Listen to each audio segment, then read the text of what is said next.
সাব্বির ফ্যানদের জন্য একটা সুখবর। হ্যাঁ, এই সাব্বিরের দল ঢাকা ক্যাপিটালস একটা সমীকরণে তারা প্লে অফে উঠতে পারবে। সেক্ষেত্রে তাদের একটা কঠিন সমীকরণ পার করতে হবে। সমীকরণটার কথা বলেছেন তাদের দলের ক্যাপ্টেন তিশারা পেরেরা।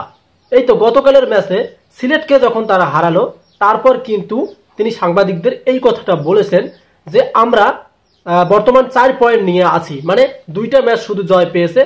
আরো যদি আমরা একটু ভালো কঠিন সমীকরণ পার করতে পারি, কোন সমীকরণটা সেটাও আমি আপনাদেরকে বলতেছি, যে সমীকরণটা তারা পার করলে প্লে অফের দৌড়ে পৌঁছাতে পারবে। কারণ আপনারা জানেন যে সাব্বির ভক্ত অনেকেই ঢাকার জন্য অনেকেই কিন্তু সাপোর্ট করতেছে না, শুধু সাব্বিরের জন্য এবং লিটন দাসের জন্যই কিন্তু সাপোর্ট করতেছে। সেক্ষেত্রে সাব্বির যখন ব্যাটিং এ নামে, মানে পুরা গ্যালারি কিন্তু সাব্বির সাব্বির জপে। এবং লিটন দাসকে কিন্তু কিছুদিন আগে বলতে 2-1টা ম্যাচ আগে আমরা দেখলাম ভুয়া ভুয়া ধবিনী দেওয়া হয়েছিল। আসলে এটা কিন্তু ঠিক না। দেশের একটা প্লেয়ার একসময় ফর্মে আসবে, একসময় অফ ফর্মে যাবে, এটাই কিন্তু নিয়ম। সো তারপরেও দেখেন লিটন দাস ওই ম্যাচটাতেই কিন্তু আবার হাফ সেঞ্চুরি করেছে, 50+ করেছে। তারপরেও কিন্তু তিনি কোনো জবাব দেননি এবং সেদিন হয়তো দর্শকেরা বুঝেছে যে লিটন দাস আসলে কামব্যাক করেছে, তাকে ভুয়া ভুয়া বলা যাবে না। সো এই যে আমি আপনাদেরকে বলছি যে একটা কঠিন সমীকরণ আছে, যে সমীকরণের মানে পার করতে পারলে ঢাকা ক্যাপিটালসকে আমরা প্লে অফে দেখতে পারবো এবং সাব্বির রহমানের ব্যাটিং, লিটন দাসের ব্যাটিং, মোস্তাফিজের বোলিং আপ, এগুলো আমরা মানে মিস করবো না, আমরা দেখতে পারবো।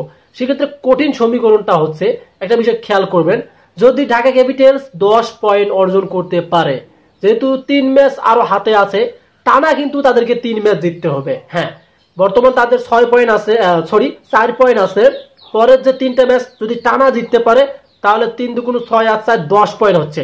আর 10 পয়েন্ট দিয়েই কিন্তু প্লে অফে ওঠা পসিবল। এটা কিন্তু ঢাকার জন্য খুবই কঠিন। আমরা যতই মানে আমাদের মুখ দিয়ে বলি না কেন যে ঢাকা ক্যাপিটালস তারা প্লে অফে উঠবে, কিন্তু অতটা সহজ না তাদের কাছে। তবে তিশারা পেরেরা এটা ইঙ্গিত করে বলছে যে আমাদের সামনে যে 3টা ম্যাচ আমরা যদি কন্টিনিউ মানে জিততে পারি, ভালো পারফরমেন্স করে জিততে পারি, তাহলেই দেখা যাবে যে আমাদের পয়েন্ট হবে 10। আর 10 পয়েন্ট দিয়ে কিন্তু আমরা প্লে অফে উঠতে পারবো। তো এটা কিন্তু তিনি বলেছেন। তাহলে কি করতে হবে, প্রত্যেকটা যে ম্যাচ কয়টা আছে তারা মানে আরো ইঙ্গিত করে বলছে, লিটনের কথা বলছে, দেন তার সাথে মোস্তাফিজের কথা বলছে। তিনি একটা কথা আমার খুব ভালো লাগছে যে ব্যাটিং এর সুযোগ একবার থাকে। আপনি মনে করেন 2 ওভার খেললেন, বেশি রান করতে পারলেন, উইকেট হয়ে গেলেন, আপনার সুযোগ নেই। কিন্তু একটা বোলিং যদি এক ওভারে মনে করেন 14-15 রান দেয়, পরের ওভার কিন্তু সুযোগ থাকে ভালো করার। এই ইঙ্গিতটাও তিনি দিয়েছেন। সেক্ষেত্রে বোলিং এর উপর ফোকাস দিতে বলছেন, কারণ ঢাকা ক্যাপিটালস এর পর্যাপ্ত পরিমাণ ব্যাটসম্যান আছে, কিন্তু বোলিং এর জন্য মানে পূর্বের যে ম্যাচগুলো সেগুলো হেরেছিল। সেক্ষেত্রে ইনি এই কথাটাও বলছেন মোস্তাফিজকে ইঙ্গিত করে যে আমাদের মোস্তাফিজ আরো যে বাকি যে বোলারগুলো আছে তারা যদি আমাদেরকে সাপোর্ট করে, ভালো বোলিং আপ করে, তাহলে আমরা জিততে পারবো পরের 3টা ম্যাচ। আর আমরা চাই যেন ঢাকা ক্যাপিটালসটা পয়েন্ট টেবিলে এগিয়ে যায় এবং প্লে অফে খেলে। কারণ এবারে প্রথম শাকিব খান তার টিমকে নিয়ে এমনটাই হতাশাবোধ হচ্ছে যে তার মান সম্মান সব শেষ। সেক্ষেত্রে আমরা এটাই আশাবাদী যেন ঢাকা ক্যাপিটালস পরের ম্যাচগুলো জিততে পারে, ভালো বোলিং ভালো ব্যাটিং করে, তাহলে কিন্তু প্লে অফে আমরা সাব্বিরের সেই দুর্দান্ত ব্যাটিং আপ দেখতে পারবো। সো কতটুকু ভালো লাগলো কমেন্টে জানিয়ে দিবেন।